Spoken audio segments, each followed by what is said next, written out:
قومیں تاریخ کی ایک طاقتور اور عظیم قوم گزری ہے۔ ان کی طرف حضرت ہود علیہ السلام مبعوث کیے گئے تھے، لیکن قوم عاد نے ان کا انکار کیا اور ان پر عذاب نازل کر کے اللہ نے انہیں تباہ کر ڈالا۔ قوم عاد ارم نام کی بستی کے رہنے والے تھے، اس لیے انہیں عاد ارم بھی کہا جاتا تھا۔ یہ علاقہ عدن کے گرد و نواح میں آباد تھا۔ یہ لوگ بہت ہی لمبے قد و قامت کے مالک تھے۔ اپنی طاقت و قوت کے بل سے یہ لوگ بہت جلد پورے یمن پر قابض ہو گئے۔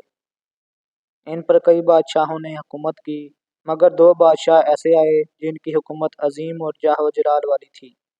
ایک کا نام شدید اور دوسرے کا نام شداد تھا، جو بھائی تھے اور اپنے زمانے میں بے شمار لشکر و خزانے جمع کیے تھے۔ یہ دونوں بھائی ارم بن سام بن نوح کی اولاد میں سے تھے۔ ان کی کل حکومت عمان، یمن، عدن اور شمالی عرب کے علاقوں پر تھی۔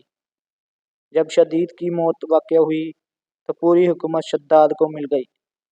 اس نے تمام قبائلی سردار اور بادشاہوں کو اپنا مطیع و فرمان بردار بنا لیا، اور اس طرح پوری جنوبی عرب اس کی حکومت میں شامل ہو گیا۔ اس نے اپنی حکومت کو عروج تک پہنچا دیا۔ دنیا کے دیگر ممالک کے بادشاہ اس کے باج گزار ہو گئے۔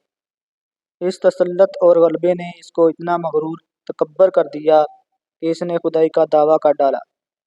اس وقت کے علماء اور پیغمبروں کے پیروکاروں نے اسے سمجھایا اور عذاب الہی سے ڈرایا، مگر وہ کہنے لگا، میرے پاس اب دولت و حکومت سب کچھ ہے، اب خدا کی عبادت کی ضرورت نہیں، اور میں اب کسی کی اطاعت نہیں کروں گا۔ شداد نے حضرت ہود علیہ السلام کی زبان سے یہ سن رکھا تھا کہ جنت کیسی ہوگی اور اس کی نعمتیں اور خوبصورتی کا کیا عالم ہوگا، اس لیے اس نے زمین پر جنت بنانے کا ارادہ کیا۔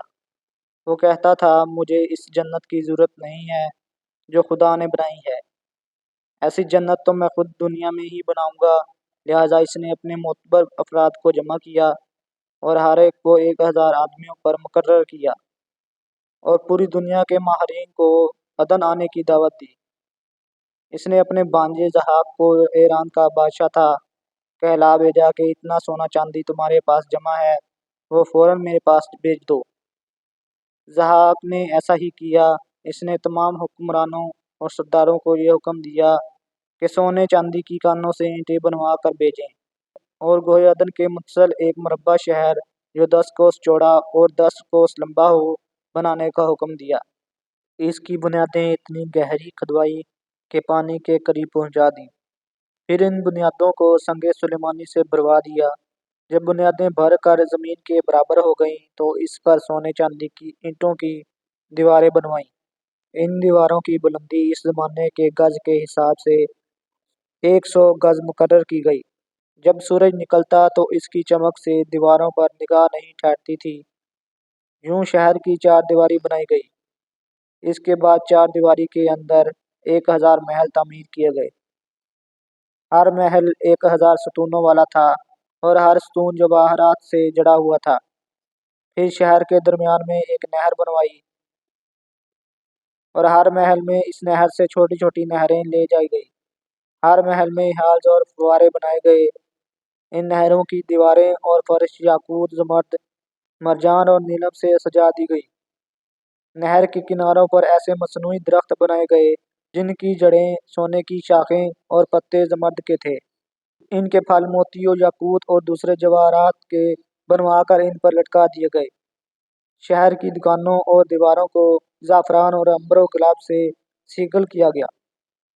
یاقوت و جواہرات کے خوبصورت پرندے چاندی کی اینٹوں پر بنوائے گئے، جن پر پہرے دار اپنی اپنی باری پر آ کر پہرے کے لیے بیٹھتے تھے۔ جب تعمیر مکمل ہو گئی، حکم دیا کہ سارے شہر میں ریشم کے قالین بچھا دیے جائیں۔ پھر نہروں میں سے کسی کے اندر میٹھا پانی، کسی میں شراب، کسی میں دودھ اور کسی میں شہد و شربت جاری کر دیا گیا۔ روایتوں میں آتا ہے کہ اس جنت کو بنانے میں 300 سال لگے، اور شداد کی عمر 900 سال کے قریب تھی۔ باغ ارم کے مکمل ہونے کے بعد وہ اپنے لاؤ لشکر کے ساتھ متکبرانہ انداز میں شہر کی طرف روانہ ہوا۔ قریب پہنچا تو تمام شہر والے اس کے استقبال کے لیے شہر کے دروازے کے باہر آ گئے اور زر و جواہرات نچھاور کرنے لگے۔ ابھی اس نے